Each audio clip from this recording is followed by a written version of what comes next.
Magandang gabi sa inyong lahat. Good evening po to everyone watching us right now. I'm your host, Nina Corpus, and you're watching HHN or hashtag Healthy Naman. Kumusta naman po kayong lahat, mga mommies, mga daddies? I hope you're all watching. We have a very special episode tonight. But before that, I just want to acknowledge the fact that today is December 1. So hello, December. Welcome. Let's welcome the holidays, no?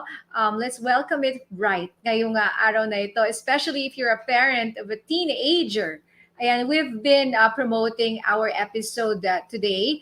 Sabi nga namin, no, paano nga ba ma-survive ng isang magulang ang tinatawag nilang troubled teen years? Kailangan ba talaga nating tawaging troubled?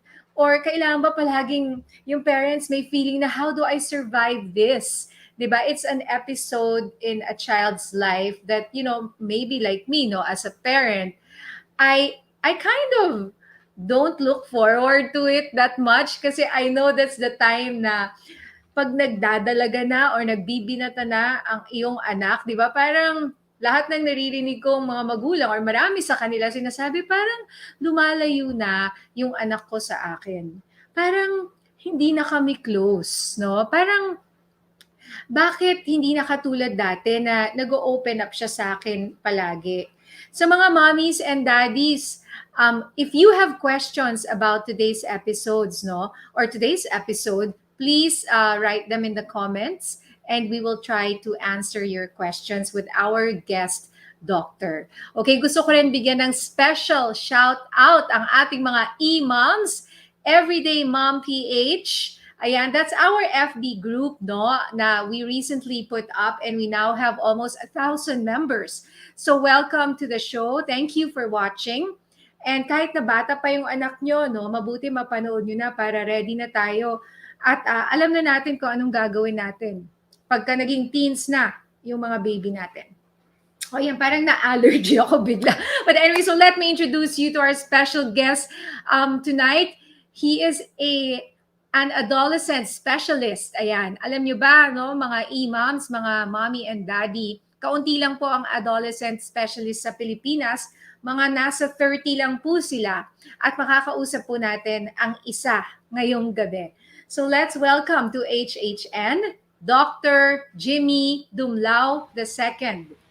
Hi, good evening, Miss Nina, and good evening po sa lahat ng mga viewers mo and followers. Thank you so much, Doc Jimmy, for joining us tonight. We know you're very busy, lalo na ngayong pandemic, but we really appreciate that you're giving us the time that you have for tonight para naman matuto yung ating mga magulang kung paano ba namin i-approach yung ganitong stage sa buhay ng aming mga anak. Unang-una, Doc Jimmy, ano ba ang isang adolescent specialist? Ayan, ano ba ang edad pag sinabing adolescent na ang isang tao? Okay, Miss Nina, ang definition ng World Health Organization or WHO sa period of adolescence ay 10 to 19 years of age. That's the second decade of life.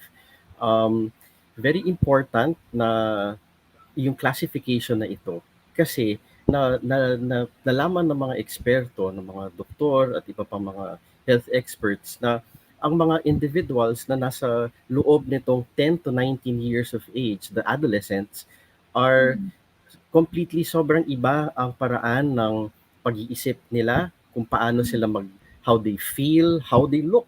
Iba itsura nila nung 10, nung 11, nung 12, nung 13, ang bilis nung very fast-paced yung kanilang development, how they relate with others, and hindi sila pwedeng tignan na bilang bata kasi masyadong sila matanda as bata. Iba ang isip ng bata.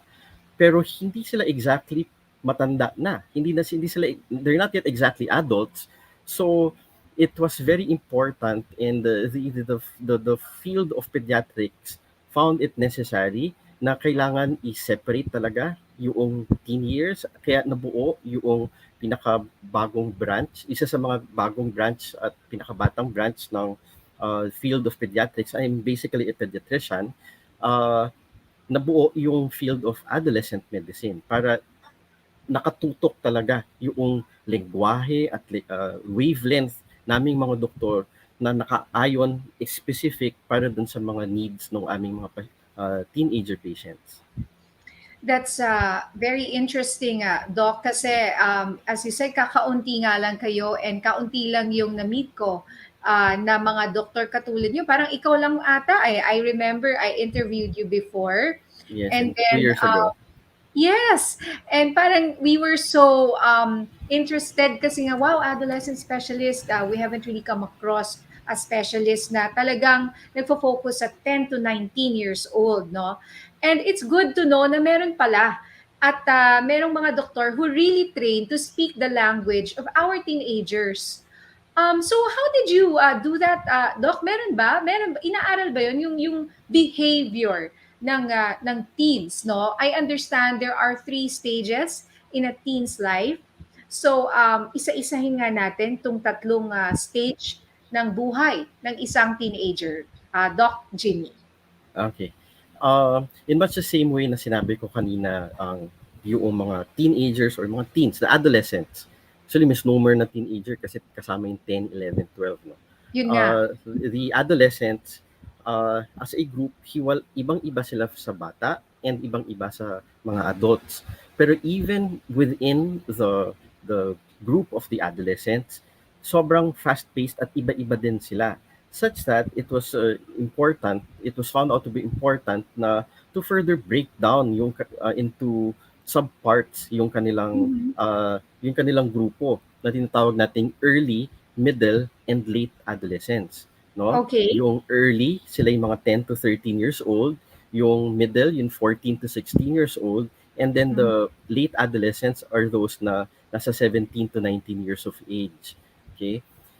Pag-iisipin natin, if meron tayong mga anak, kamag-anak, kaibigan, pasyente, o kung sino man nakakasalamuha natin ng mga teenagers, medyo, sabi mo nga kanina, the troubled teens, no? But we have to remember that more than, 80% of those na dumadaan sa teen years, they go through adolescence naman very smoothly. So, wag tayo Okay. dapat na automatic na, oops, That's good to know. troubled teens yan, no? Okay. Uh, so, 80% is a very good batting average, Doc, yes, for me. And nakahinga yung ibang mga magulang natin yun. Oh, sabi ni Doc, stress ko lang. 80% naman daw ng ating mga teenagers ay go through their teen years na hindi troubled.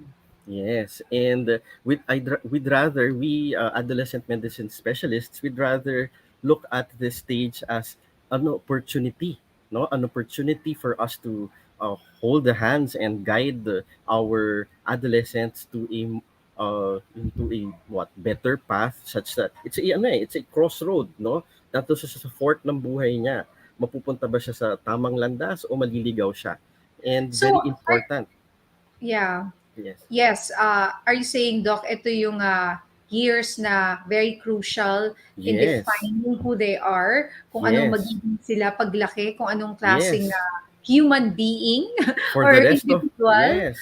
Kung ano man magiging sila for the rest of their lives, for the most part, it will be spelled out dun sa or determined during these teen years. So very important Wow. na talaga na you surround even this hindi na child, this adolescent, surround it with a village para matulungan siya sa tamang landas.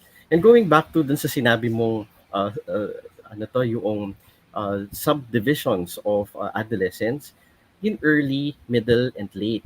If you try Yes. to look, if you look at the adolescents, no, the individuals, no, um, ang bawat individual ay merong uh, tinatawag na developmental tasks, no? It's hardwired in their system na dapat mapagdaanan nila ito, manavigate at Mhm. ma-process. Okay. These tasks are, nakasulat niya doon sa flash mo, independence, body image, yung relationship nila with their peers, and yung self-identity. I'm sure you, Miss Nina, I'm sure na ikaw mismo, not so long ago, you were 18, and na I'm sure natatandaan mo na, oh nga no, important sa akin noon ang makapag-determine ako ng independence ko, makapag-assert ako ng independence ko, makapagbuo ako ng tamang body image, ng tamang self-identity, and tamang pakikitungo with my peers. And Mhm.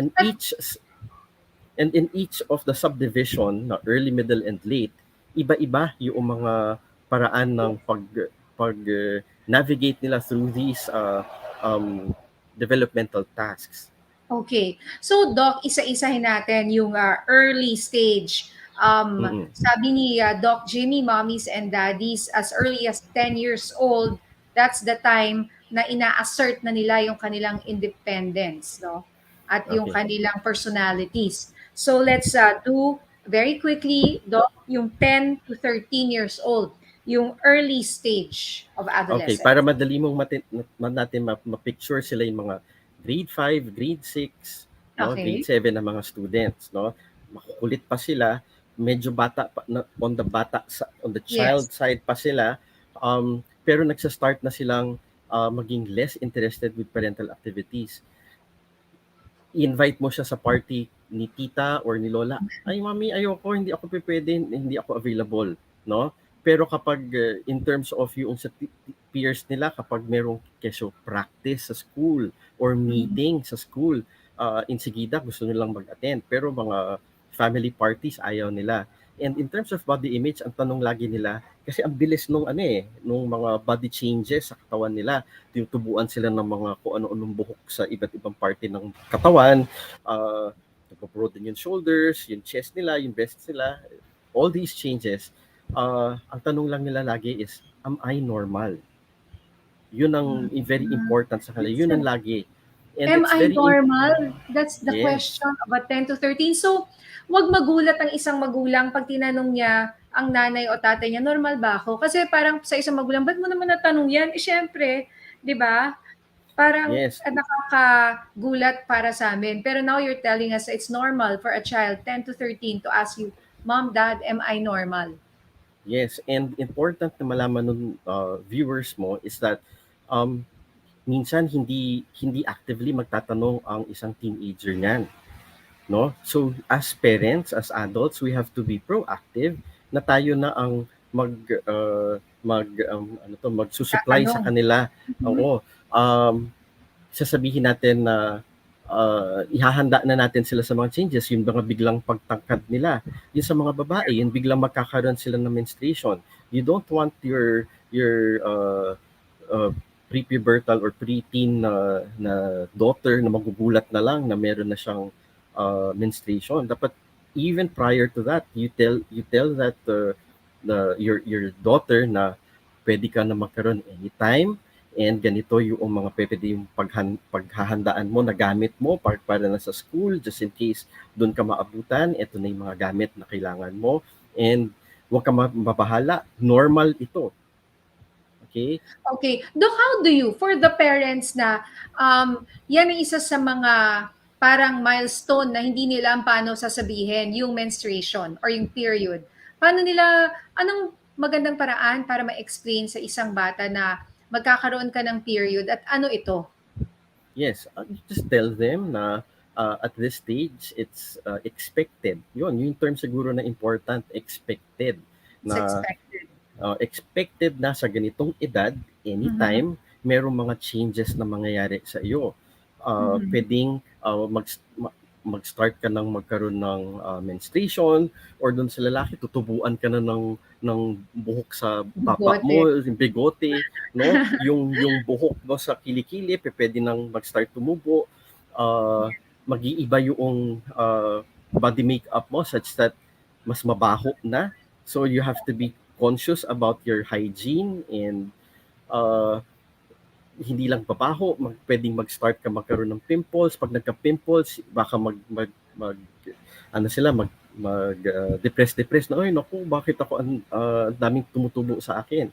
Pero if at the outset you really tell the child or the adolescent na these changes are normal, edi um, Mhm. hindi siya Mhm. mababahala, no? So, And unahan mo na at unahan mo i-explain na. mo na.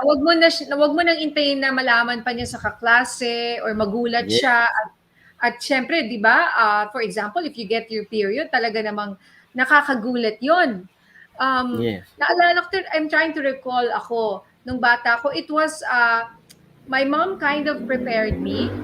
And also, I feel like an ate, parang meron akong, wala akong ate, no? I'm the eldest, but parang meron akong kakilalang mas matanda na parang she was maybe 2, 3 years older. Tapos nakwento na niya sa akin, Doc, Mm-mm. na bigla dinatnan siya at ganito yung ginawa niya. And thankfully, yung person na yun was very cool, very mature Mm-mm. about it. So parang nung sinabi niya sa akin, kasi I'm from Ilocos, oy, ading tawag mo sa mas Mm. bata. Alam mo, okay lang yan, ganito, tingnan mo ko, ganyan. So parang, actually, she really helped me a lot na, at saka kasi, medyo ka-age ko siya. Parang, parang mas naka-relate ako doon. Dahil Nakarelate. medyo ka-age ko siya, kaysa sa nanay ko, sasabihin sa akin, parang mahihiya ka or matatakot ka. Mm-mm. Pero as a parent, sana, Doc, hindi ganun sana yung attitude ng anak ko sa akin kung dumating man Ah, yun na I want to be the first one that she wants to talk to. mm-mm. So So how does that, important, uh, oo. um, tandaan natin na sabi ko nga kanina nag-a-assert na sila ng independence. Ito yung nagsa-start silang mag-lock ng pinto. Meron na silang secrets, no?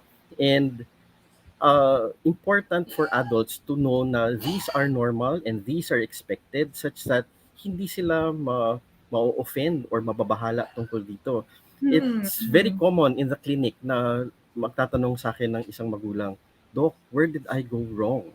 Ano ang mali na ginawa ko bilang isang magulang? Bakit parang humihiwalay sa akin yung anak ko? And then I just tell them na at this stage, that's normal.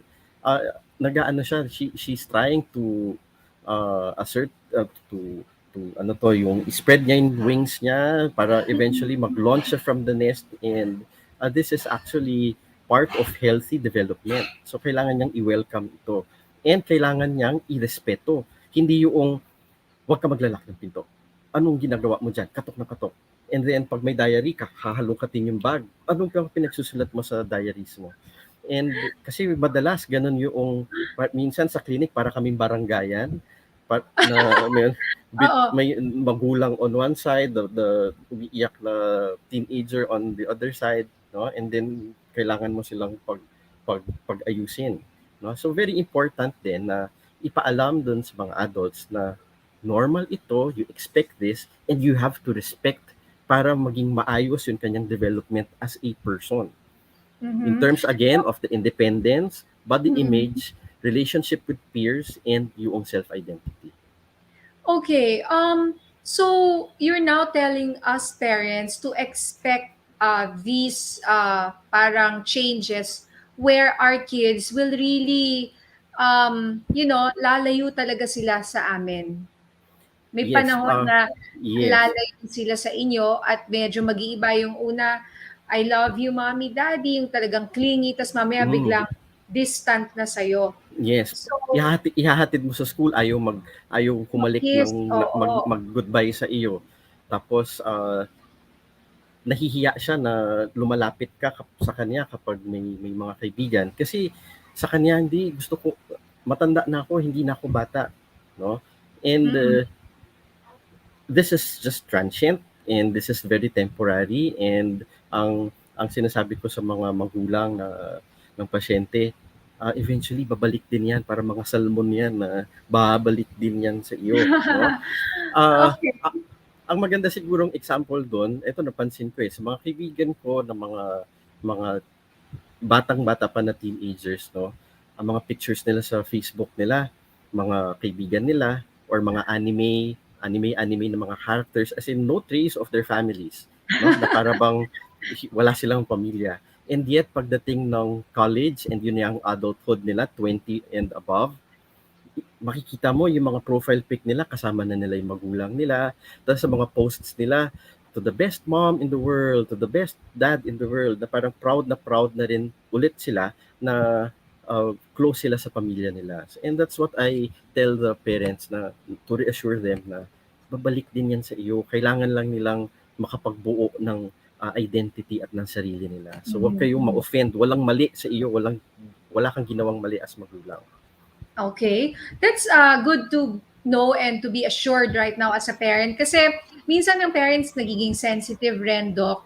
They feel Mm. na nasasaktan rin sila, tao rin naman sila, hindi rin naman sila perpekto, 'di ba? And pag yung anak mo na feel mo na ay pinaglalak ka na ng pinto, hindi ka na pinapansin. Siyempre para sa isang magulang, masakit 'yon. Yes. So hindi rin niya rin siguro ma-process yung feelings na 'yon minsan eh. So ang tendency magagalit ka eh. Ba't ka naglalak ng pinto? Parang gano'n. Talagang Ang question madalas mo. lagi kapag meron ngang party, lalo na pre-pandemic nung uso pa yung mga gatherings, no. Ah, may party with tita or with lola, tas aayaw talaga yung teenager, magsasabi siya na busy ako, may schoolwork or may assignment akong gagawin. Pero makikita mo naman pag ang nag-iimbita, kaklase, kaibigan, yung mga Ando na. sinasabi nilang, oh, agad-agad magpapaalam kung pwedeng mag-attend ng meeting kuno sa school or practice ng kung anong activity. Pag gano'n, Doc, ano 'yun, papayagan mo or hayaan mo lang siya na 'wag siyang sasama? Paano kung may family gathering na talagang, inimbita yung buong pamilya Yes, at ayaw niyang dapat sumama? dapat makapag-set ka rin ng mga house rules na ano, medyo i-adjust mo dun sa situation, no? If it's just I mean, yung ordinary na Mhm. pupunta lang sa like magmo-mall or mag-grocery halimbawa with a family member, kung ayaw, wag pilitin. Pero if it's a big milestone, halimbawa 80th birthday ni Lola, Oo. these are non-negotiables. You are part of the family and siguro dapat i-prioritize mo ito. Dapat nandun pa rin yung pagiging magulang mo na Mhm. i-instill ka ng values or family values dun sa iyong anak. Mhm. Pero again, be ready to bend a bit kasi nag-assert nga siya again ng kanyang independence. So, kailangan mo talagang, 'wag kang sobrang strikto, 'wag rin naman sobrang lenient. Ang hirap 'no, kailangan balansehin mo 'yan. Timplahin mo ng mabuti. And, Yes. that's the challenging part 'no. Siguro in time, hopefully magamay mo rin 'yun. Pero sa umpisa talaga 'no, katulad nito, Doc, si Marinel Fontanares, nag-comment siya, sabi niya, "Tama po, nararamdaman ko na ngayon, yung firstborn ko na 11 years old, daughter po, na malayo na siya. Lalo po ngayong nagiging palasagot na po, kaya naman napapalo ko at nasasabihan namin siya." So, anong masasabi niyo doon, Doc? Yes, you expect at the stage in start ng parental conflicts, no? It's not Mhm. because masama at suwail na yung anak mo, pero it's her own way of trying to test the waters and figure out how far can I go? How far can I go with my reasoning? Pagre-reason Mhm. out sa aking magulang. Kaya ko pa makipagdebate of how long, how far can I do with my pakikipagdebate dun sa magulang. Siyempre, i-temper natin ito in a bit na, in a way na hindi naman siya pabayaan lang na magsagot-sagot sa iyo, pero uh, i-respect mo rin na pag meron siya nagsa-start na siya mag-reason out. Well, kasi Mhm. tumatanda na siya. Hindi na siya maliit na bata. Little children, ano yan sila, tanggap lang sila ng tanggap nung ibibigay mo. But you have to remember your 11-year-old or kung sino man teenager yan is being prepared to become an independent adult na kaya na niyang panindigan yung sarili,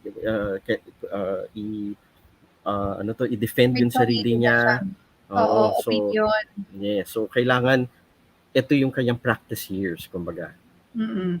So, Doc, fast forward to, kunyari, pagdating ng 15, 16, yan, yung mga, Mm. ano yan, grade 8, 9, 10? Tama ba Yes, ako? ito Parang yung high school. talagang high school, no, yung typical. Ito na yung pwede siguro natin the triple T, no, typical troubled teens. Ito yung hindi lang start kanina, ngayon it's the peak of parental conflicts. Talagang dito mo yung bangayan sa bahay. Sana hindi naman umabot sa yung actual na sigawan, but maraming Oo, debate oo. talaga. And you really Yes. expect na mangyari ito. And in terms of independence yun, mas aggressive sila as sa pag assert ng kanilang independence. This is the peak of experimentation. So very important for the parents to be ano to Very uh, vigilant, vigilant. watchful. Yes, that's perfect term. Very vigilant during this term. Mhm. During this time kasi Yes. uh, um, ano sila, yun highly ano sila yung eksperimento, titikim ng ganito, titikim ng ganyan, tapos kinikilig doon sa idea na, uy, merong nagpuslit ng whatever na bawal sa doon sa school, Oo. no, na itatry niya. So you have to be very vigilant doon. Ang style dyan is, alam mo, para maiwasan mo na mapunta sa ibang maling mga kaibigan yung anak mo, kilalanin mo by name yung mga kaibigan ng anak mo, no? Kaibiganin mo rin para Kaibiganin mo. maging Kasi, ano ka rin, barkada ka rin nila. yes, not much na yun sasama ka rin sa kanila. Not much dun sa actual barkada, but kilala mo sila and kilala ka nila. So ikaw si Tita Nina or Tito Jimmy to the kaibigan. So kung itong kaibigan na ito or itong peer na ito ay ibubuli, halimbawa yung anak mo, or aawayin or may gagawing masama doon sa anak mo, mapapag-isip siya, teka, mapapaaway ako kay Tito Jimmy. Kilala ako ni Tita Nina. Might as well Hmm. look for some other victim na hindi, wala naman akong hindi ko kakilala at hindi ako mas mahirap ako balikan ng magulang. No? So it's a Hmm. subtle way of protecting your child kapag kilala mo sila. And Mm. somehow, hindi na mas mahirap silang gumawa ng kalokohan dahil alam nilang kakilala nila at kakilala sila ng magulang, no? Yung iba nga, Doc, nagsustalk sa mga anak nila. Kasi minsan hindi sila friends sa Yes, yes. Facebook or hindi sa TikTok or sa Uh-uh. Instagram. Eh parang iba rin ngayon mga teens, Doc, hindi na sila ma-FB eh. Para sa kanila, baduy na raw yung FB, pang matanda na. It's really now, TikTok, Instagram, and all these other social Oo nga. media na mas minsan yung magulang hindi aware dyan. So kailangan siguro, mommy, daddy, mag-Instagram ka na at mag-TikTok ka na rin para makita Actually, mo. Kasi minsan sa FB, they know you're following and then hindi nila nalalagay doon yung ibang totoong ginagawa nila eh. Nasa TikTok pala. somehow tama to para wag kang ma-alienate masyado Hindi from stalker. hindi ayaw mong ma-alienate doon sa mundo nung anak mo. Uh, the way they think, the way they move around, uh, malaking impluwensya dito ang social media. Now, kung wala kang social media platforms ng sarili at hindi mo naiintindihan, magiging out of touch ka talaga sa anak mo, and ang ending niyan, ang sama-sama ng loob ninyo sa isa't isa. So I think tama din na makisunod ka dun sa Sa takbo ng mga uso, panahon. Yes, no? uso. Ako Yes. kailangan kong kailangan kong magkaroon ng IG account. Yun ang hanggang Oo. FB pa lang ako eh.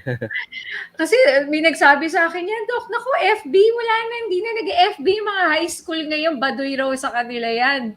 Nasa Oo. TikTok or Instagram sila, di ba? Mas dun sila ngayon. So yeah, that's a tip for the parents, no? Minsan dun nahuhuli, hindi naman nahuhuli, not that we want to make them huli, no?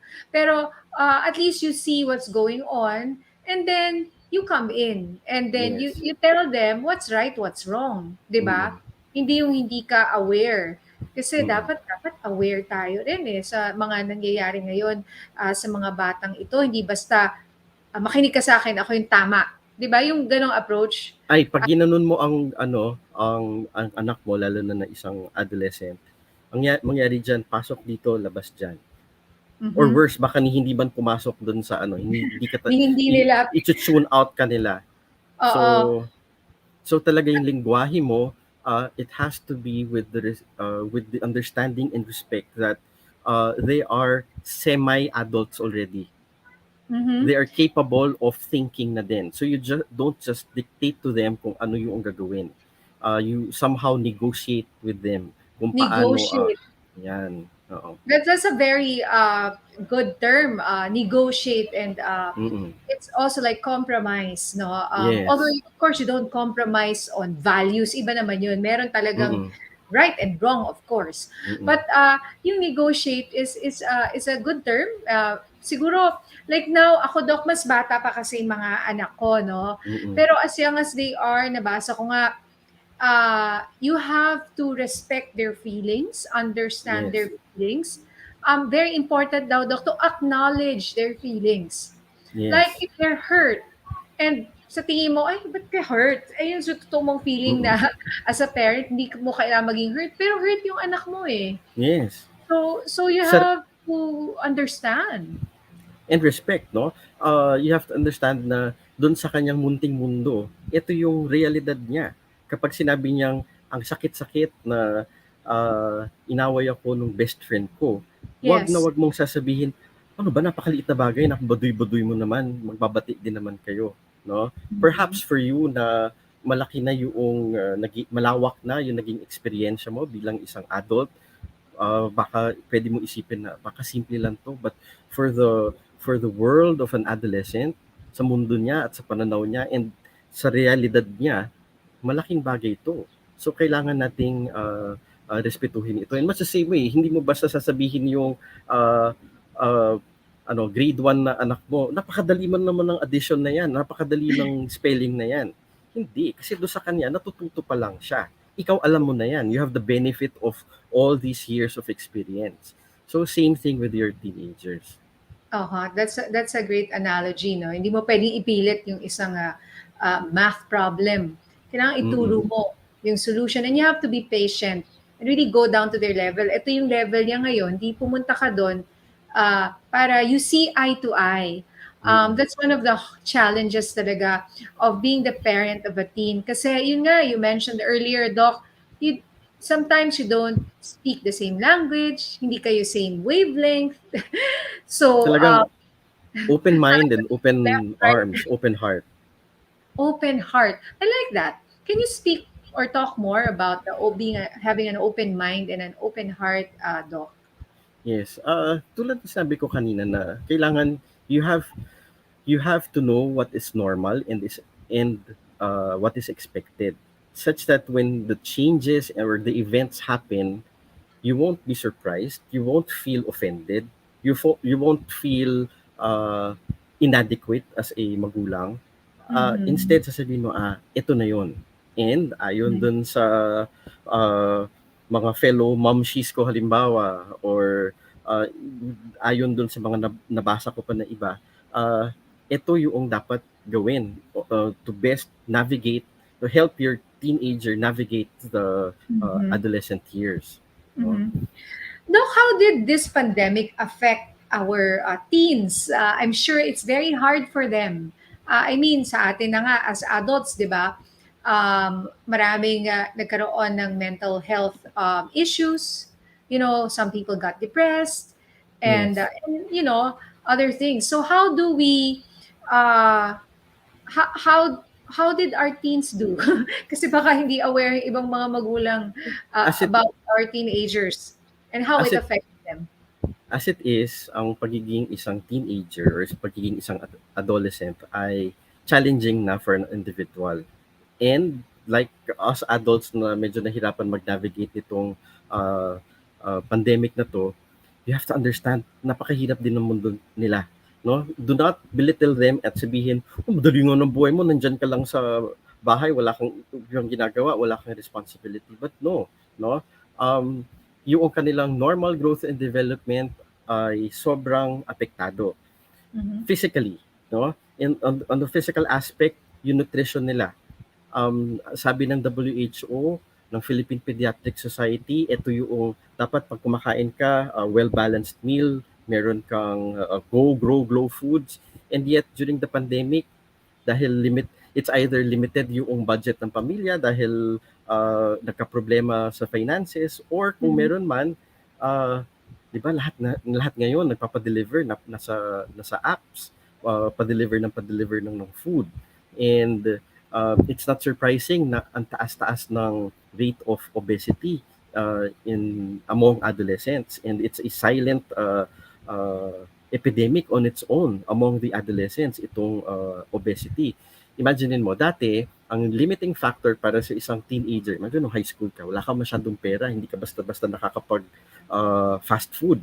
Eh ngayon, since nasa bahay kayong lahat, work from home din magulang mo, sasabihin mo sa magulang mo, Mami, order tayo. Eh di oo naman si magulang. Eh di lagi, or kapag si Sabi magulang, pala ng order. or si magulang mismo yung mag-order, dahil nandun ka, damay ka din. So marerealize mo na lang parang yung mga delivery people, nandyan na lang forever sa harapan ng bahay, nagdo-doorbell kasi ang daming pinapadeliver. Totoo, ang dami talaga, usong-uso yan. Even ako, nagpapadeliveran kasi natutuwa ako dahil napaka-convenient. Convenient. Oo, Doc. Pero you're right, we have to remember iba pa rin yung lutong bahay at saka talagang merong pandemic weight na tinatawag. Yung iba naging mas healthy. It went both ways. Eh. Other people became healthier, but other people became, unhealthy and they gained Yes. weight, this pandemic weight na sinasabi. So it's good to be reminded to eat properly and stop ordering siguro. Okay lang paminsan-minsan yung mga greasy and 'di ba, Doc, yung Siguro mga minimize lang, no? yan. You don't want to miss out on the yung joys of life din naman. Hindi ba, hindi naman Uh, stop. Sobra Oo. naman ako Uh, minimize, you're right. uh, Because even I can't stop it. So, especially the kids, syempre, you want them to feel happy rin naman, di ba? If mm, sometimes meron silang donuts or something, di mm. ba? Or So yung fast food. so yung But Doc, pagkain is mm, aside from the pagkain, Doc, hindi na rin sila nakakagalaw kasi yes, yung yun na physical ang activity. lifestyle nila. Kasi limited, bawal. For the longest time, pinagbawalan silang lumabas. So wala sa kanilang nakakatakbo-takbo, wala nakakapag-exercise, wala nakakapag-basketball. Mhm. And the thing is, it is during this stage na kailangan physically active sila. In fact, according to the World Health Organization, you should do at least 75 minutes of moderate to vigorous intensity na physical activity per week. Eh, paano mo gagawin yun sa loob ng bahay? Na hindi ka nakakilos, no? So maraming mga nawalan ng physical activity sa mga teenagers. And then, so there's nutrition, physical activity, yung sleep, no? Ang tamang sleep, according to the Sleep Foundation, and is that for those na 6 to 12 years of age, they need 9 to 12 hours of sleep per day. Those naman 13 to 18 years of age need 8 to 10 hours of sleep per day. Pero ah, yung mga adolescents ngayon, dahil nandun sila sa mga gadgets nila, no? Ang kadalasan na nangyayari, kahit nasa bahay lang sila the entire day, kulang yung sleep na nakukuha nila dahil pinapayagan din naman ng magulang, permissive yung magulang kasi kaya mo, wala naman ibang ginagawa yan na at least hindi nagbabarkada sa labas. No? So mangyari, puyat-puyat sila, pagising mo ng alas 5, gising pa yung anak mo, hindi pa natutulog at Grabe, yung alas nandun pa 5, sa Pero nasa totoo gadget yan. niya. Yes. Opo. Oo, yeah, we really have to discipline our kids when it comes to gadgets talaga. I know it's so difficult to the parents, pero talagang let's put our foot down and Yes. really set rules about these gadgets. I know some kids, Doc, I interviewed an opta, nagka-astigmatism dahil talaga sa Yes. gadget, ha? Biglang Yes. nagsalamin. I mean, ayaw po sana natin dumating sa ganung punto and also yung talagang kulang na kulang sa tulog. But going back to the active lifestyle, I just want to share, Doc, ito yung ginawa namin. Actually, recently, we know yung daughter ko na eldest, binigyan namin siya nung watch that counts her steps. Mm. So we set her a goal and then we showed her, oh, this is your weight and this is the WHO. Ito yung healthy. Let's see if kasama ano ka, overweight ka ba or underweight, ganyan. So Mm. nakita niya na tama naman siya. So average, normal weight.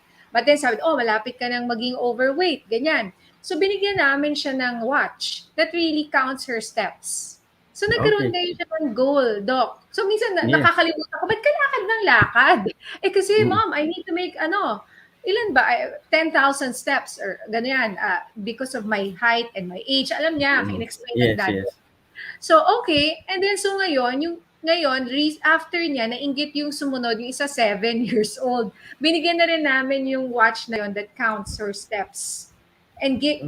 nagkaroon na rin siya ng goal na I have to make, for example, 8,000 steps today. And Yes, if they that's reach true. their goal consistently, meron rin naman silang reward. Content reward, yes. In fact, my daughter, nagulat kami una 8,000 lang yung required sa kanya. Bigla siyang dinoble niya, 16,000 steps. So Wow. parang wow! Tuwan-tuwa, proud na proud Congratulations. siya. Proud na proud siya na, oh, I made 16,000 steps today, mom. What can you say? Times two. Then what is Yes. required of me? But those are just some of the solutions that we And found. techniques, no? Techniques. Techniques. What I Yes. tell parents din, wag niyo masyado mamasamain yung technology. Feeling nila lagi masama ang technology, masama. No eh.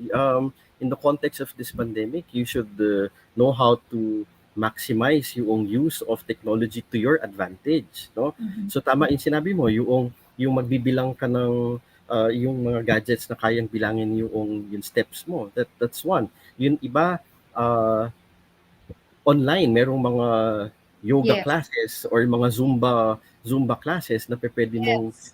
and then as a family puwede niyong sundan yon, and then magkikilos-kilos kayo ng mga aerobic exercises sa bahay. So that's the use of technology to your advantage. Yes, yes. Very helpful. We've tried all sorts of things. Akalain mo, Dok, nag-soccer kami online. Nagawa namin yon. Ngayon, they're into hip-hop online. Yes. So, meron din sila minsan dance. And then other Mm, things, also may art, 'di ba? May mm. piano, actually, Yes. nagpa-piano din. Hindi ko nga akalain na ang piano pwede pala. um, Nagawa rin namin. So magre-recital nga na ngayon silang December. So Wow. nakakatuwa, kahit na nakakulong ka sa bahay, may mga goals silang nasiset or Yes. may mga small wins ba na mga nagagawa nila na nakaka-proud din naman. Ngayon, Dok, yung sa mga high school lang, ma-bring up ko lang yung mga nagkaka-boyfriend o yung mga milestones na for Mm. example, na-miss ang JS prom, wala nang mga prom-prom ngayon, or even graduation. I mean, how Yes. did that affect our teenagers? Malaking bagay 'yun. When we talk about milestones, ang alam natin yung at this age nagsalita na ng first word yung anak ko. At this age nagawa siya ng first step. Akala natin ang milestones are limited sa mga maliliit na bata, but no. Even the developing adolescents, meron silang tinatawag na milestones. Important Mhm. na mapagdaanan nito. And these milestones are opportunities for learning. Yung pagkakadapa mo or is an opportunity to learn.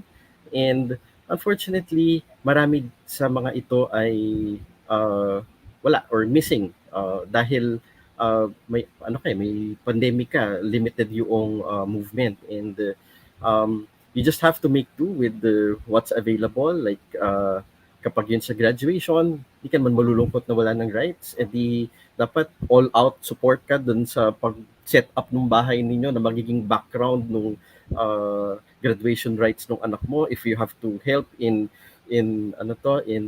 sharing the post of your anak dahil virtual graduation siya, let it tumulong ka, mag-share ka din kasi para sa kanila, uy, this is a big achievement. This is a big milestone sa aking buhay, na although na-miss ko yung physical na marcha doon sa graduation hall namin, nandito pa rin naman ako, nandun ako doon sa virtual wall ng aming class. Mhm. So tapos let's just be hopeful na ano to, na dahan-dahan na bumabawas yung cases, and then sana bumalik na tayo sa somehow dun sa dating normal natin, no? Mhm.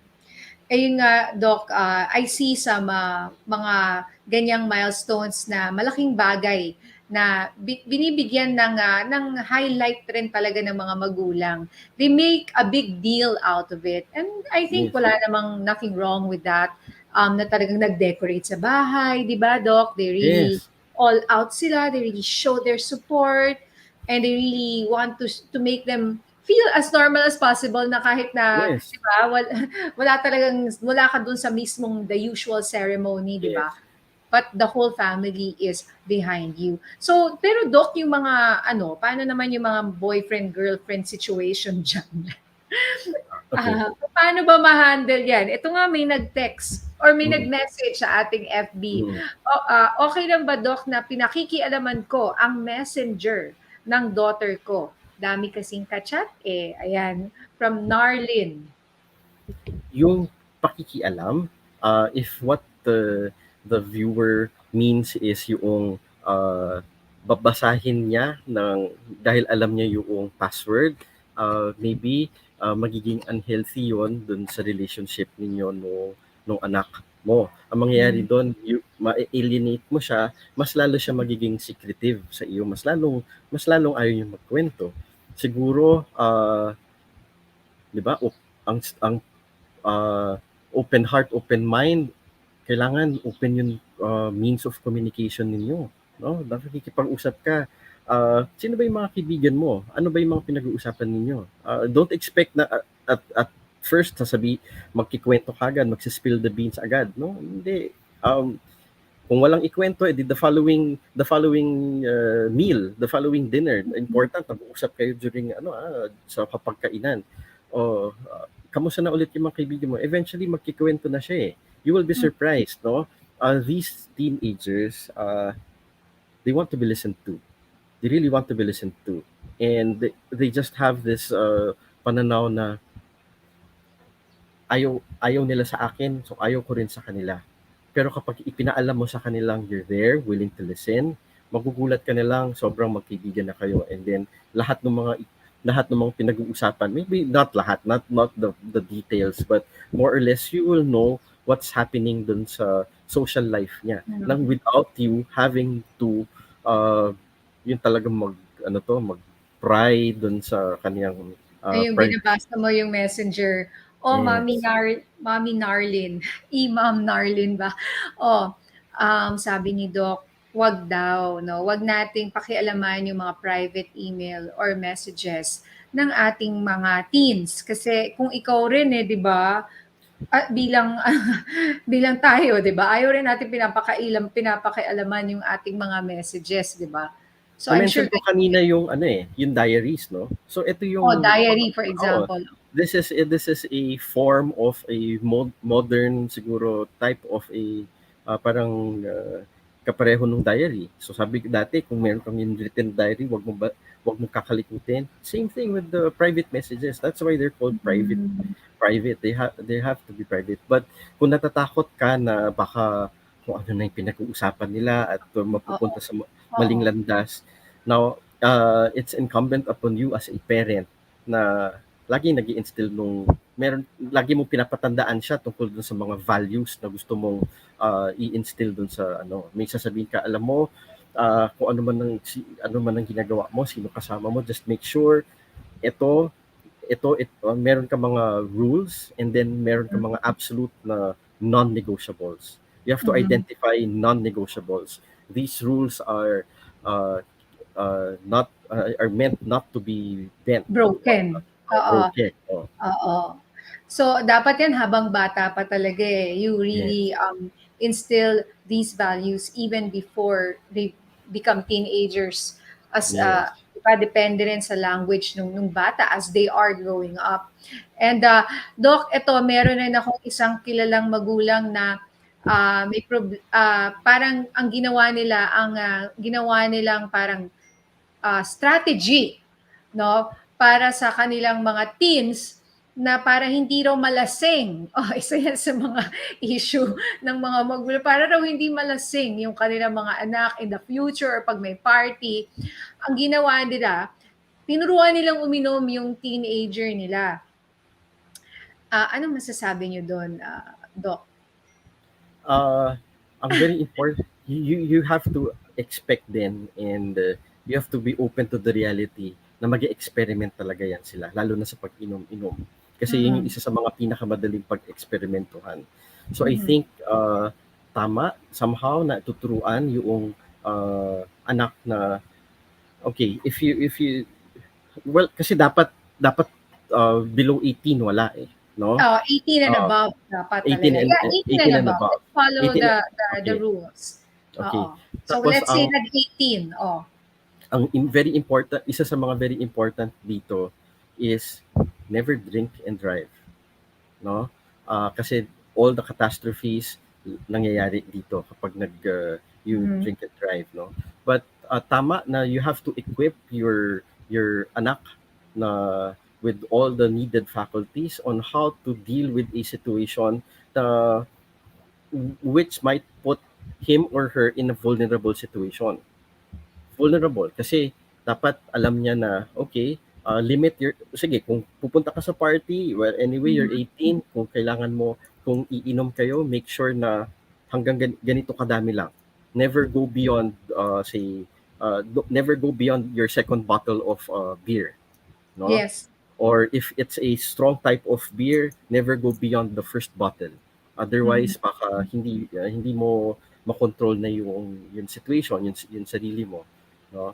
Um, Isa pa, halimbawa, yung anak mo na babae, halimbawa, dapat tuturuan mo na, okay, kapag meron kang drink, hindi mo hahayaan na nawawala sa pananaw mo yung baso na iniinuman mo.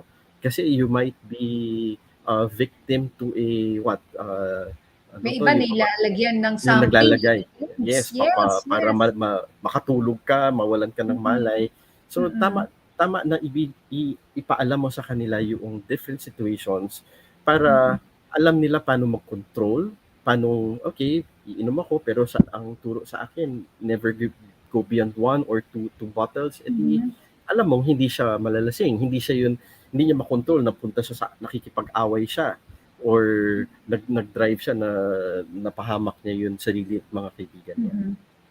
Oo. So, yeah, kasi yung iba, Doc, talagang banned yung mga ganito. Anong masasabi niyo dun sa mga talagang pinagbawal yung mga bagay na to? 'Di ba? Yung parang totally hindi pwede, you can't even try it. Kasi in our experience, 'di ba, sa mga bata nga ako, I learned it the hard way sa anak ko na ayaw ko bigyan ng candy. Tapos nung nag-attend ng birthday party, biglang nung bata, yung mga toddler, nung nag-attend ng birthday party, syempre may sweets, 'di ba? Nagwala. Yes. But may So, ganun, I mean, I'm trying to think na baka pwedeng ganun ang mangyari as a teenager eh. Dahil sobra yes. mong pinagbawal. Kung at the outset, meron kang age restriction na hanggang never below 18, pinaalam mo sa kanya, para sa kanya yun ay magiging normal eh. So Mm-mm. matatanggap niya yun. It's part of the family values that you get to Mhm. instill to your child, no? Mhm. Kapag from the very beginning, meron ka ng rules na binibigay sa kanila.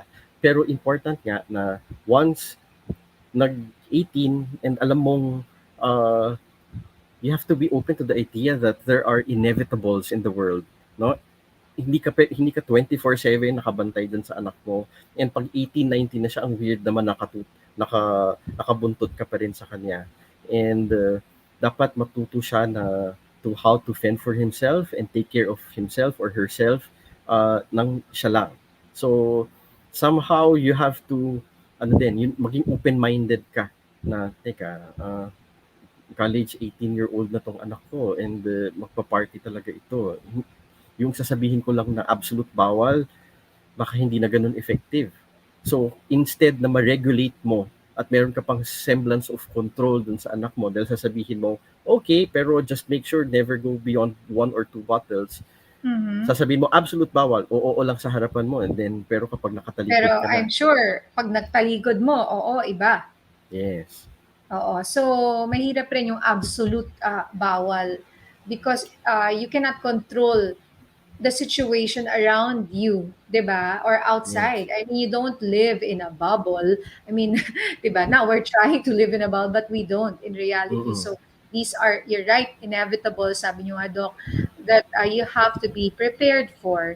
Okay. Ngayon, Doc, dun sa 17, 18, 19, ito na yung late adolescent Mm-mm. years, no? Mm-mm. what what can we expect pagdating sa sabi niyo nga dito yung mga potential problems, no, of the 17, 18, 19 kasi marami nang nagko-complain about, being depressed, feeling bad, 'di ba yung mga ganong Mm-mm. mental health issues, Yes. especially now that things are so different. Okay. Doon sa late adolescence, the 17, 18, 19 age group, nandun na sila sa more of the adult side. Unlike Mm. the younger ones na kung we call the concrete thinkers na nabubuhay lang dun sa here and now, kung ano lang yung nakikita nila sa kasalukuyan, yung mga 17 to 19 years old, a little bit more capable na sila of abstract thinking or yung mga long term na pag-iisip, no? So at this stage they start to reaccept yung Mhm. parents nila, yung parental values, and then sabi ko nga magiging profile pic ka na ulit nung anak mo sa social media. And uh, dito sa at this stage, very important na sa kanila yung nagbubuo na sila ng sarili nilang mga uh, goals and sarili nilang mga values, no? Kaya mahilig sila dito magsali sa mga different na mga activities na sa palagay nila yung mga uh, umaayon ito sa kanilang mga deep-seated na mga damdamin at pananaw, especially halimbawa when it concerns society. Mhm. So marami kang mga kabataan na nakikita na very active na ganito, and somehow you have to support this kasi they should be able to express themselves and to find their niche in society. And if you pag lahat ibabawal mo, hindi ka pwede, masyadong radical yung mga pinupuntahan mo na ganyan, no? Mhm. Masa-stunt yung growth niya as an individual, mapipigilan yung growth niya as an individual, yung pananaw niya sa mundo, liliit, hindi siya, mabobonsai siya, di ba? Yung mga bonsai, basically, halaman lang yan na linagay mo sa paso, hindi na tuloy lumaki kasi limited yung space for growth. And as Mhm. magulang, dapat yung paso mo, yung talagang malaking garden para yung growth nung anak mo bilang isang individual na miyembro ng lipunan ay magiging napakalawak. Mhm. Such that kapag tanda na niya at kailangan na niya mag-launch away from your nest at hindi ka na makakasama, you'll be kampante na okay, Mhm.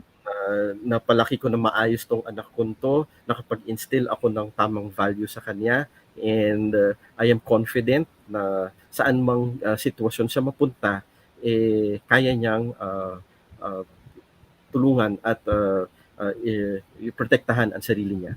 Mhm. And Doc, we're down to our last few questions, no? Going back to depression, no? Kasi this is an Yes. issue now that everyone or most everyone is parang talking about because a lot of people got depressed during this pandemic, no matter what age group you Okay. are. Oo. And siguro, especially so with a teen, no? Kasi nga, they're growing eh. Mm. How do we spot a depressed teenager and how do we deal with it as a parent? Paano ba namin i-approach yan? And when Oo. is the time na kailangan na mag-seek ng professional help? Okay. Kapag masyado ng napapansin mo na hindi lang basta ano 'to, yung nagiging aloof yung or distant yung anak mo, talagang hindi na siya nagsasalita, hindi na nakikipag-usap kahit kanino sa bahay, nakakulong na lang siya forever, and kung may makita kang mga sinusulat niya or mga artworks niya, it's on the medyo gloomy and the dark side. These are usual na mga na mga red flags, no? So ang isa sa mga important parts dito is to acknowledge that ang mga contributors ng depression ay stress, no? So you have to be able to identify ano ba yung mga sources of stress ng isang teenager. At isa sa mga major source of stress ay yung online schooling nila, no, yung online classes nila.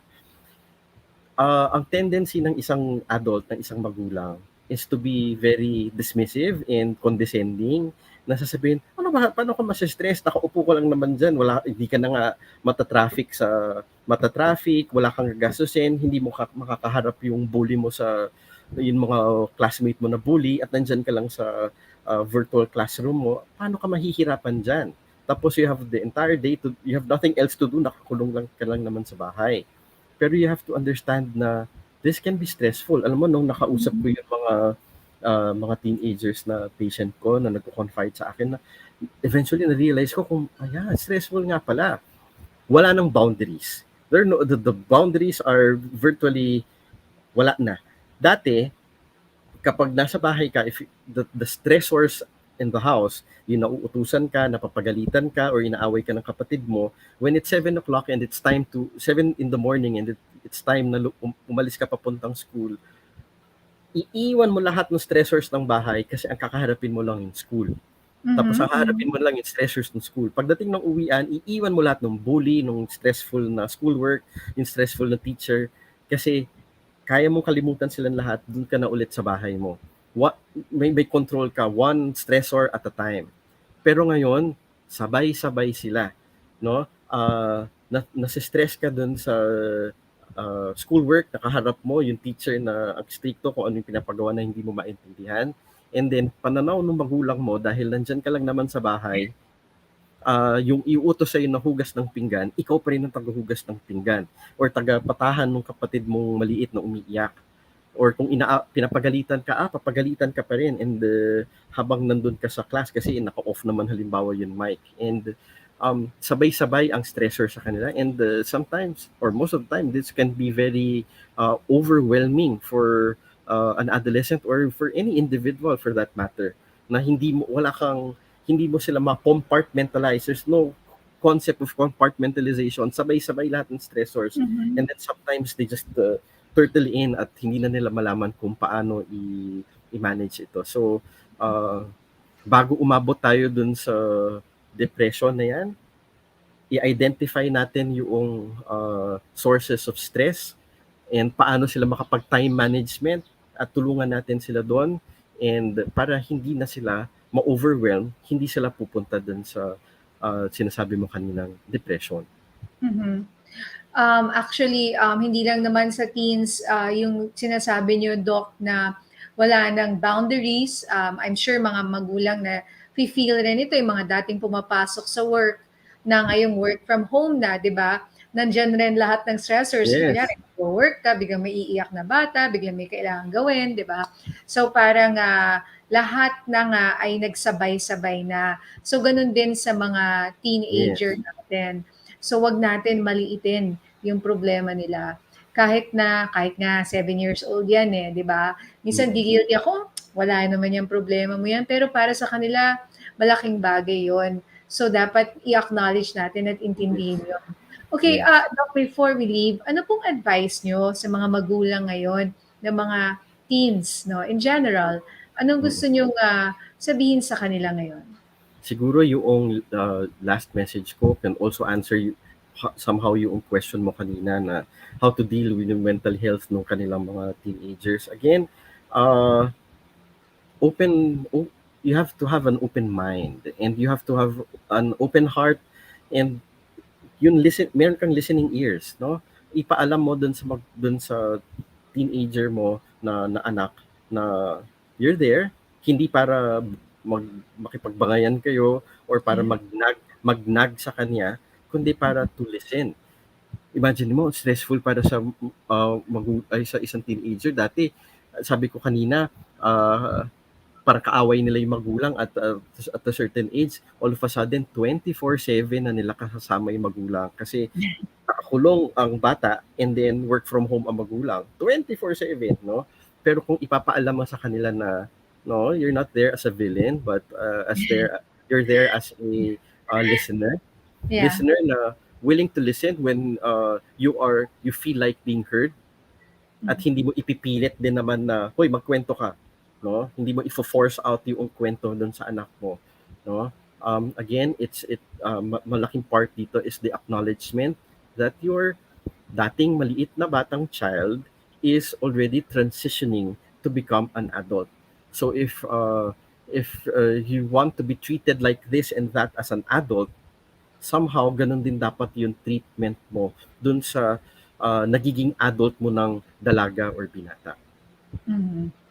So, thank you so much, Dr. Jimmy Dumlao, for your time with us tonight. Marami po kaming natutunan. Have an open mind, have an open heart, have an open communication, and really try to understand our kids as much as possible, no? Even if sometimes ang hirap. Tsaka yung sinabi niyo, Doc, na don't be a villain, wag kontrabida. Mm-mm. Wag maging kontrabidang magulang. Support Yes. and guidance, no? So, good luck po sa ating lahat. Mm-mm. Pero buti na Ulitin lang. Yes, Doc. Ulitin ko lang po, wag natin katakutan ang stage na ito as the troubled teen years, no? Isipin natin na karamihan ng mga teenagers or adolescents ay napagdadaanan ito ng tahimik at maayos, at instead isipin natin at tignan natin ang stage na ito bilang isang oportunidad kung paano natin best maibibigay natin, ma-instill ang values natin, such that kapag mai-launch away na siya sa ating nest, alam natin na isa siyang magiging productive at responsible member of society. Mhm. With that, as I said, no, let's survive. Let's try to we will survive. We will um, definitely. yes, we will survive of these teen years, no, of our children. As long as we have each other's support, sabi nyo nga, Dok, it takes a village. So mabuti na meron tayong mga ganitong usapan to guide our parents. Meron tayong mga FB group like Everyday Mom PH or Everyday Moms PH, na kung saan pwede kami mag-share na bilang magulang, no, na pinagdadaanan ng isa't isa and learn from each other. Yun naman po yung gusto natin dito, no? Kaya this episode of Hashtag Healthy naman is really dedicated to our parents and to the mommies and daddies out there. Thank you for watching us. Thank you for listening. And Doc Jimmy Dumlao, maraming salamat po muli sa inyong time to advise us, coming from an adolescent specialist and a pediatrician like you. So maraming salamat, Doc Jimmy Dumlao. Thank you for joining us dito sa Hashtag Healthy naman. Salamat po sa inyong lahat. Salamat, Miss Nina.